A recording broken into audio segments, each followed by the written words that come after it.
எல்லா வாலிபரை பார்க்கும், அதை குறித்துக் கொள்ளுங்கள், எல்லா வாலிபரை பார்க்கும், அவர்கள் எல்லாரை பார்க்கிலும் கர்த்தர் அவருடைய பிள்ளைகளை என்ன செய்கிறார்? மேன்மைப்படுத்த போகிறார்.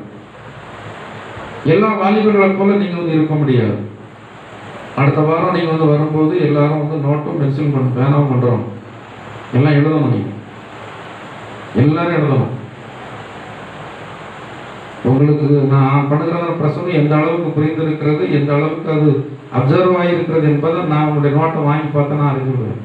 நீங்க எழுத பார்த்தா அறிஞ்சுவிடலாம். இந்த அளவுக்கு இவர்கள் என்ன செய்யிருக்கிறாங்க, புரிஞ்சிருக்கிறாங்க. தனியா ஒரு நல்ல நோட்டு போட்டு சும்மா ஏதோ ஒரு நோட்டை தூக்கிட்டு வந்துடுறாங்க. ஒரு நல்ல நோட்டு இதற்குன்னு போட்டு என்ன செய்யணும், கொண்டு நீங்க அதில் வரிசையாக எழுதணும். உங்களுக்கு எந்த அளவுக்கு புரிகிறதோ அந்த அளவுக்கு என்ன செய்யணும், எழுதணும். இது இப்போ தேவைப்படாட்டாலும் உங்களுக்கு பின்னாடி என்ன செய்யும். இதை நான் சொல்லுவாங்க, நான் காதில் கேட்கணுங்களா, அதை நான் இதயத்தில் ஸ்டோர் பண்ணிக்கிடுவேன்.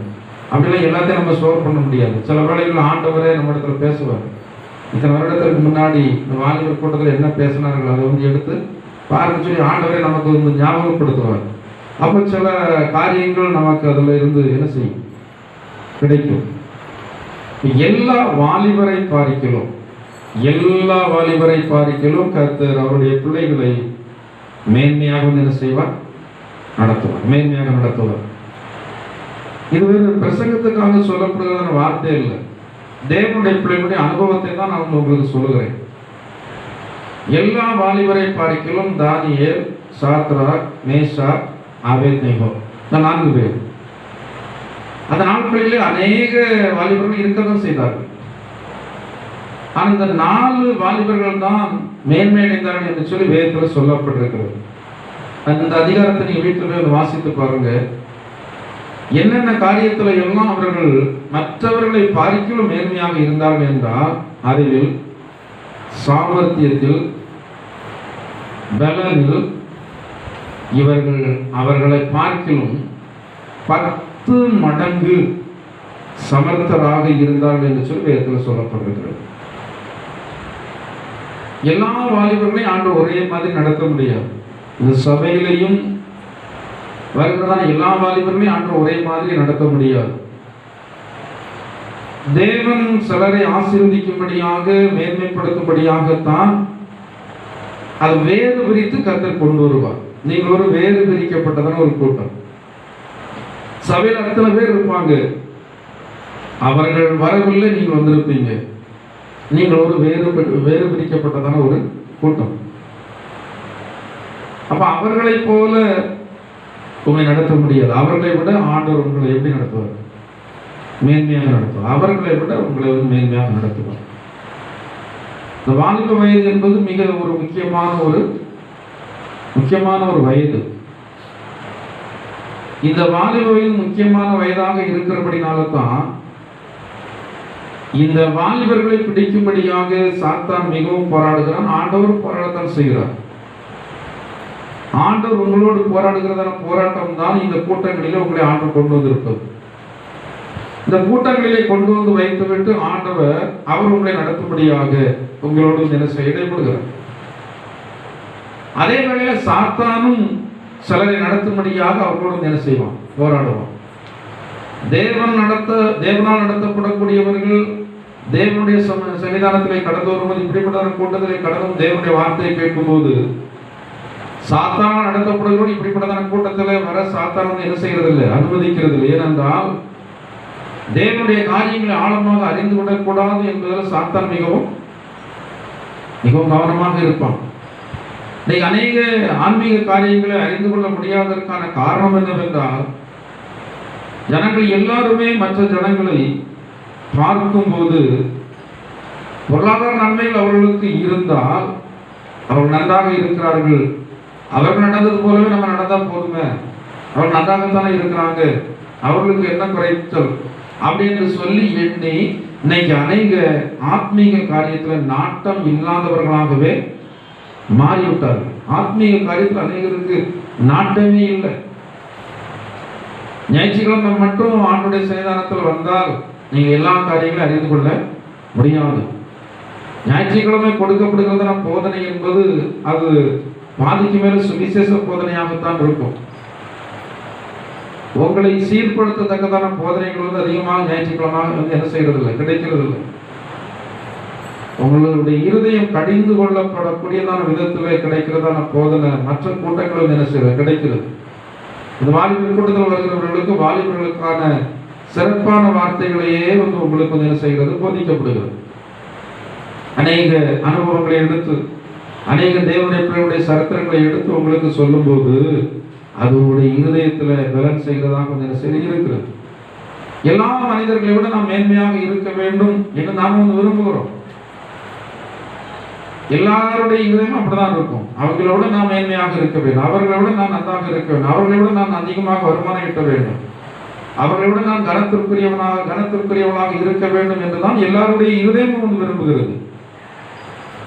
ஆனால் அப்படிப்பட்டதான மேன்மையை நாம் சுதந்திரித்துக் கொள்வதற்கு நாம் அநேக காரியங்களை என்ன செய்ய வேண்டியது இருக்கிறது, கற்றுக்கொள்ள வேண்டியது இருக்கிறது. அநேக காரியங்களை கற்றுக்கொள்ள வேண்டியது இருக்கிறது.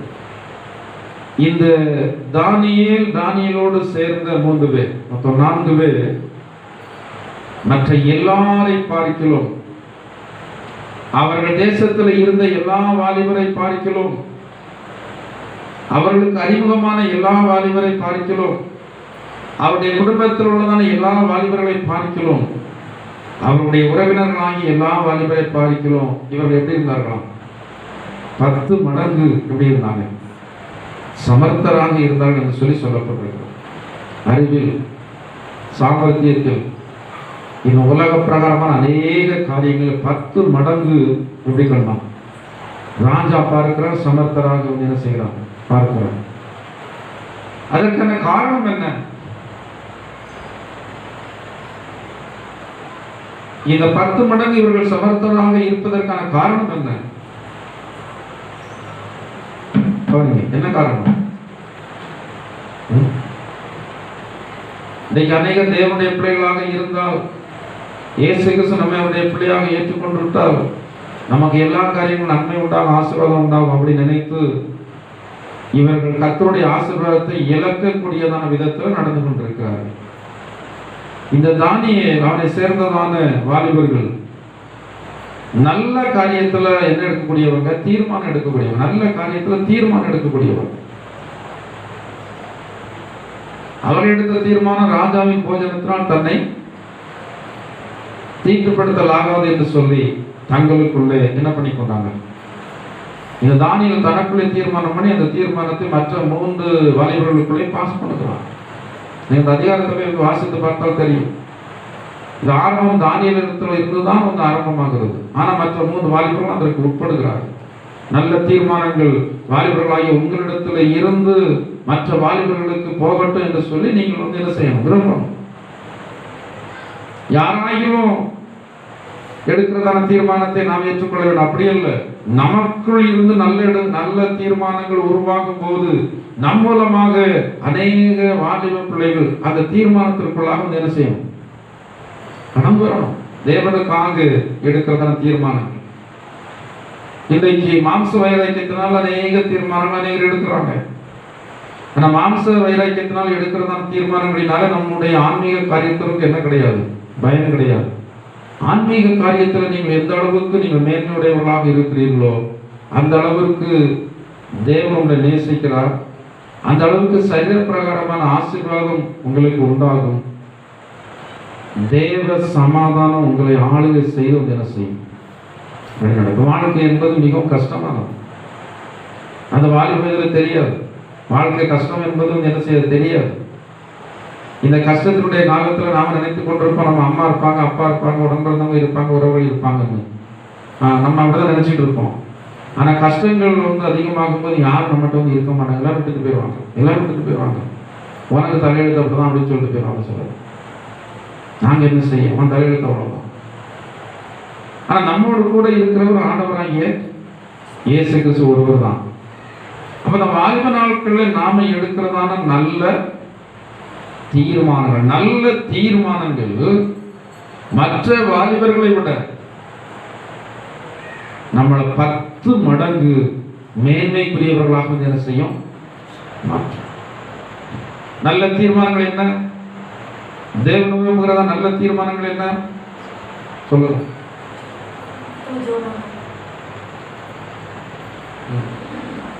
ஒவ்வொரு தீர்மானம் ஒவ்வொருத்தர சொல்லணும்.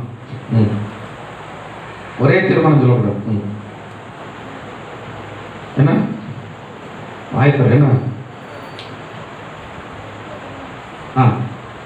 பைபிள் வாசிக்கணும் தீர்மானம். சரி, அடுத்தது ஜெபம் பண்ணணும். 2 லகுவான தீர்மானத்தை சொல்லிட்டாங்க. அடுத்தது என்ன தீர்மானம்? நாம் தீர்மானம் அந்த 2 தான் தெரியுது. வேற எதுவுமே நம்முடைய வளர்ச்சி அவ்வளவுதான் இருக்கு. ஏன்னா அப்படின்னா நமக்கு வேற ஒண்ணுமே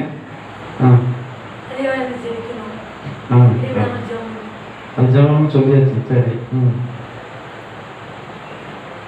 நிறைய தீர்மானங்கள் இருக்கிறது. ஆராதனைக்கு சமயத்திற்கு வர வேண்டும். ஆராதனைக்கு நான் என்ன லேட்டா வந்து வரமாட்டேன். என்ன ஜெபம் சொன்னாலே நான் வந்து தவறுகளை முழங்கால் போட மாட்டேன். ஜெபம் சொன்னாலே நான் கண்ணை திறக்க மாட்டேன். வேற அதிகாலையில் எழும்புவேன் ஜெபத்திற்காக. வேற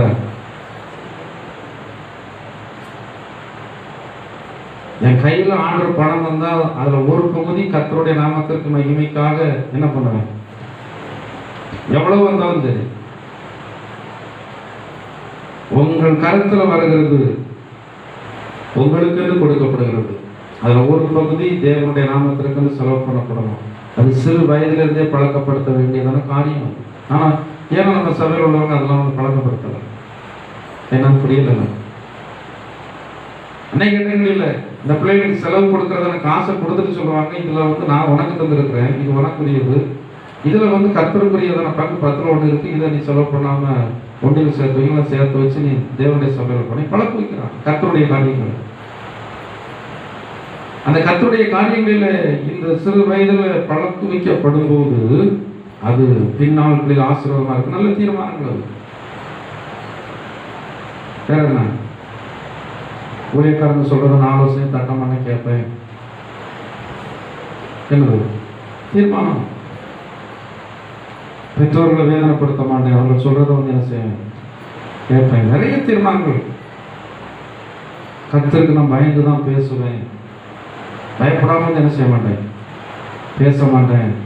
இந்த தீர்மானங்களை குறித்து நிறைய வந்து நம்ம சொல்லிக்கொண்டே இருக்கலாம் வேதாகமத்தினுடைய அடிப்படையில். இந்த நல்ல தீர்மானத்தை தானியேல் எடுத்தார். இந்த தீர்மானத்தை அவருடைய நண்பர்கள் 3 பேருக்கும் வந்து சொன்னார். அவர்கள் 4 பேரும் சேர்ந்து அந்த தீர்மானத்தை வந்து என்ன செய்யறாங்க, நிறைவேற்றுகிறார்கள். அந்த தீர்மானத்திற்காகவே நிற்கிறாங்க. இவர்களுக்கு பொறுப்பா இருக்கிறவரிடத்துல சொல்லுவதான் சொல்றான், ராஜா என்னை கொண்டு போடுவாரே, இந்த தீர்மானத்தின்படி நான் உங்களை விட்டா சொல்றாங்க. எங்களை என்ன செய்து பாருங்க, சோதித்து பாருங்க, 10 நாள் சோதித்து பாருங்க. வாலிபர்களாகிய உங்களை வந்து மற்றவர்கள் சோதித்து பார்க்கும்போது நீங்கள் தேவனுடைய பார்வையில நல்ல தீர்மானத்தை செயல்படுத்துறவங்களாம் என்ன செய்யும், உங்களை பார்க்குறாங்க, பெற்றோர்கள் பார்க்குறாங்க. வாலிபர்கள் கூட்டம் இது வந்து 2வது வாரம். உங்களுடைய பெற்றோர்கள் உங்களுடைய நண்பர்கள் எல்லாம் பார்க்குறாங்க. என்ன மாற்றம் வந்திருக்கிற இவர்களுக்குள்ளாக. மாற்றம் வராமல் நம்ம வந்து கூட்டம் வைத்து என்ன இல்லை, பயம் இல்லை. மாறுதல் வந்து வர வேண்டும். மாற்றம் வர வேண்டுமானால் வார்த்தைகள் உங்களுடைய இருதயத்திற்குள்ள வந்து என்ன செய்யணும், போகணும். நிறைய காரியங்கள் வந்து சொல்லலாம். நான் இந்த நாட்களிலே உங்களுக்கு ஞாபகப்படுத்தி இருக்கிறது, மற்ற எல்லா வாலிபர்களை பார்க்கிறோம் 10 மடங்கு உங்களை அதிகமாக என்ன செய்வோம், ஆசீர்வதிப்பார். இதை நீங்கள் பெற்றுக்கொள்வதற்கு ஜாக்கிரதையாக இருக்கும். அவர் ஆசீர்வதிப்பார், அவர் மேன்மைப்படுத்துவார். இதை நீங்கள் பெற்றுக்கொள்வதற்கு நீங்கள் ஜாக்கிரதையுள்ளவர்களாக இருப்பதுதான் நல்ல தீர்மானங்களை எடுத்து அந்த தீர்மானங்களை நீங்கள் கஷ்டம் இருந்தால் என்ன செய்வது, கஷ்டம் இருந்தால் செயல்படுத்துவது. தானியேல் தீர்மானத்தை எடுத்தார், அவருடைய நண்பர்களுக்கு சொன்னா 4 பேர் சேர்ந்து அந்த தீர்மானத்தை வந்து என்ன செய்யறாங்க, செயல்படுத்துறாங்க. இதை எல்லாம் அவர்களுக்கு பொறுப்பாக இருக்கிறதான மனுஷன் பார்த்து கொண்டிருக்கிறான். உங்களுக்கு பொறுப்பான உங்களுடைய பெற்றோர்கள் உங்களை பார்த்து கொண்டிருக்கிறாங்க. உங்களுக்கு பொறுப்பானவர்கள் சபை நடத்துகிறத ஊழியக்காரனாகிய நான் ஊழிய செய்கிற நாங்கள் பார்த்து கொண்டிருக்கிறோம். நீங்க தீர்மானம் எடுத்ததற்கு பிறகு என்ன மாற்றம் உங்களிலே இருக்கிறது நாங்கள் பார்த்து கொண்டே இருக்கிறோம். தேவன் பார்த்துட்டே இருக்கிறார். இந்த மாற்றங்கள் உங்களுடைய வாழ்க்கையில் வந்தால் எல்லாரையும் பார்த்து உங்களை மேன்மையாக நடத்துவார். கர்த்தர் இந்த வார்த்தைகளை உங்களுக்கு ஆசீர்வதித்து தருவாராக. நம்மளங்கால் பிரிவிட்டு ஆண்டவரிடத்தில், ஆண்டவரே நீங்க எங்களுக்கு இந்த நாள் தந்ததான வார்த்தைக்காக நம்ம ஸ்தோத்திரிக்கிறோம். எல்லா வாலிபரை பார்க்கிறோம் 10 மடங்கு மேன்மையாக எங்களை நடத்துகிற தேவன் என்று உடைய தாசர் மூலமாக நாங்கள் கேள்விப்பட்டோம். அந்த வார்த்தையை நம்புகிறோம், விசுவாசிக்கிறோம். நீங்களை 10 மடங்கு மேன்மையாக ஆசீர்வதிப்பீர் ஆண்டவரே. இதற்கு தானியேல் நல்ல தீர்மானங்களை எடுத்து தன்னுடைய நண்பர்களுக்கும் அதை சொல்லி 4 பேரும் அந்த தீர்மானத்தை அவர் நிறைவேற்றினது போல நாங்களும் நல்ல தீர்மானங்களை எடுத்து நிறைவேற்றி உங்களுடைய ஆசீர்வாதங்களை பெற்றுக்கொள்ள எங்களுக்கு கிருபைதாருங்க என்று சொல்லி நாங்கள் அஞ்சலம் செய்வோம். அன்பின் பரலோக பிதாவே, நல்ல இயேசுவே, இந்த நாளிலே உடைய திருப்பாதத்தில் கர்த்தாவே இத்தனை வாலிபர்கள் கடந்து வரை கர்த்தர் உதவி செய்து இவருடைய எல்லாமுடைய கருத்தில் ஒப்புக் கொடுக்கிற ஆண்டவரே, கர்த்தர் இயேசு கிறிஸ்துவின் நாமத்தினாலே இவர்களை வாழ்த்தி ஆசீர்வதிக்கிறேன். ஆசீர்வதிக்கப்பட்டவர்களாய் காணப்பட கர்த்தர் உதவி செய்யும் ஆண்டவரே. கர்த்தாவே எல்லா வாலிபரை பார்க்கிலும் மேன்மை உள்ளவர்களாக சபையிலே கடந்து வருகிறதான வாலிபர்கள் காணப்படுவதை நாங்கள் விரும்புகிறோம் ஆண்டவரே. இதற்காக நாங்கள் ஜெபிக்கிறோம். இதற்காக உங்களுடைய போதனை நாங்கள் கொடுத்திருக்கிறோம் ஆண்டவரே. நல்ல தீர்மானங்களை எடுத்து அதை தங்களுடைய வாழ்க்கையில நிறைவேற்றி 10 மடங்கு ஆசீர்வாதங்களை பெற்றுக்கொள்ளும் தேவன் தாமே ஒவ்வொரு பிள்ளைகளுக்கு கர்த்தர் கிருபை பாராட்டுங்கள். வரப்போவதான நாட்களிலும் வருகை தாமதிக்குமானால் வாலிபர் கூடுகையில் எல்லா பிள்ளைகளும் கடந்து வரும் தேவன் தாமே ஒவ்வொருவருக்கு கிருபை கொடுக்க ஆண்டவரே. வரப்போகிற நாட்களிலே சபையிலே, குடும்பத்திலே, தேசத்திலே இவர்கள் உமக்கென்று ஒரு பெரிய ஒரு ஒளி விளக்காய் காணப்படும். ஒருத்தவர்களானவர்களாய் இயேசுவின் நாமத்திற்கு சாட்சியாளர்களாய் காணப்படும் தேவன் தாமே ஒவ்வொருவரை உருவாக்குங்க. பெரிய காரியங்கள் செய்ய வேண்டுமாறு உங்கள் திருப்பாதத்தில் இவர்கள் எல்லாம் தாழ்த்தி ஒப்புக் கொடுத்து கர்த்தர் இயேசுவின் நாமத்தால் ஜெபிக்கிறோம் ஜீவனுள்ள பிதாவே, ஆமென். நாத்துமாவே கர்த்தரை ஸ்தோத்திரி, எங்களுடைய பரிசுத்த நாமத்தை ஸ்தோத்திரி. நாத்துமாவே கர்த்தரை ஸ்தோத்திரி, கர்த்தர் செய்த சகல உபகாரங்கள் ஆமென்.